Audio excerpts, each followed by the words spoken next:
अस्सलाम वालेकुम।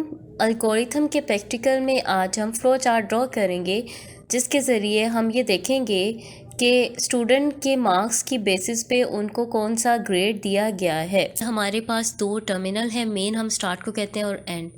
यहाँ पे हम डिक्लेयर करेंगे सिर्फ मार्क्स को, क्योंकि हमने इनपुट मार्क्स देनी है। तो डिक्लेयर करेंगे मार्क्स के लिए मैं m लिख रही हूँ, m स्मॉल m मार्क्स के लिए मैंने डिक्लेयर कर दिया integer m।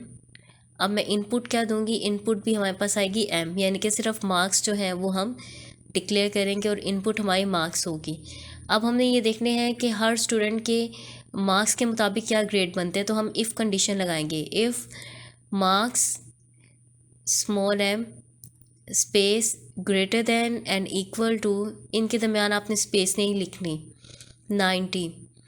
If marks is greater than and equal to 90 and marks is equal to 100। अगर मार्क्स जो है वो 100 के बराबर है या 90 से ज़्यादा है तो ग्रेड जो है हमारे पास, आउटपुट जो है वो हमारे पास क्या आएगी, ए।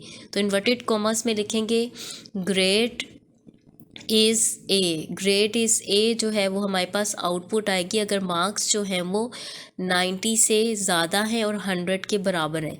और अगर मार्क्स 90 से ज़्यादा नहीं है, 100 के बराबर नहीं है, तो फिर 90 से कम है। तो फिर हम यहाँ पे लिखेंगे कि marks is greater than and equal to 80। अगर मार्क्स जो है वो 80 से ज़्यादा है या 80 के बराबर हैं तो फिर ग्रेड जो है वो बी लगेगा। फिर ग्रेड कौन सा लगेगा, बी लगेगा। तो इन्वर्टेड कॉमर्स में लिखेंगे grade is B, inverted commas close. और अगर मार्क्स जो है वो 80 के बराबर नहीं है और 80 से ज़्यादा नहीं है तो फिर 80 से कम होंगे, तो हम फिर यहाँ पे इफ़ कंडीशन लगाएंगे कि marks is greater than and equal to 70। Marks is greater than and equal to 70, bracket close.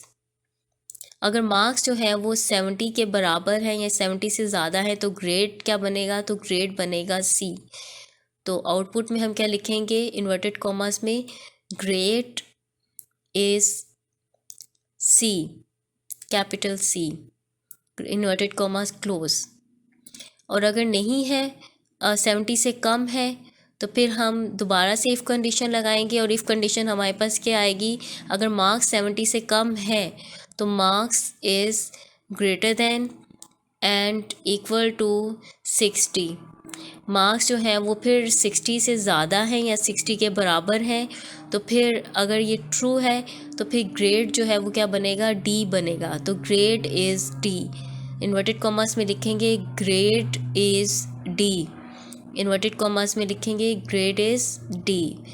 और अगर मार्क्स जो है वो 60 से ज़्यादा नहीं है, कम है, तो फिर हम एक और इफ़ कंडीशन लगाएंगे कि marks is greater than and equal to 50, greater than and equal to 50। ये हम लिखेंगे ब्रैकेट में। तो ब्रैकेट हम लगाएंगे, इन्वर्टेड कॉमर्स नहीं लगाएंगे, स्मॉल ब्रैकेट लगाएंगे और marks is greater than and equal to 50। अगर मार्क्स जो है वो 50 से ज़्यादा है या 50 है तो ग्रेड क्या बनेगा, ग्रेड बनेगा ई। आउटपुट हमारे पास क्या आएगी, ग्रेड ई। इन्वर्टेड कॉमर्स में लिखेंगे grade is E, grade is E, inverted commas close, inverted commas close. और अगर फॉल्स है तो फिर ग्रेड जो है वो हमारे पास क्या आएगा, एफ़ आएगा। अगर 50 से कम मार्क्स हैं, अगर 50 से कम मार्क्स हैं तो ग्रेड हमारे पास एफ़ आएगा, यानी कि फ़ेल होगा। तो इन्वर्टेड कॉमर्स में लिखेंगे grade is F, inverted commas close. Okay करेंगे। अब ये हमारे पास फ्लो चार्ट बन गया है। अब हम कंसोल पे इसे रन करेंगे, हम मार्क्स एंटर करेंगे। हमने इनपुट क्या देनी है, मार्क्स की देनी है, तो हम सिर्फ और सिर्फ मार्क्स एंटर करेंगे। तो से फॉर एग्जांपल मार्क्स में यहाँ पे लिखती हूँ 78। तो 78 जो है वो इस कंडीशन पूरा उतर है, तो ग्रेड हमारे पास क्या आया है, सी आया है।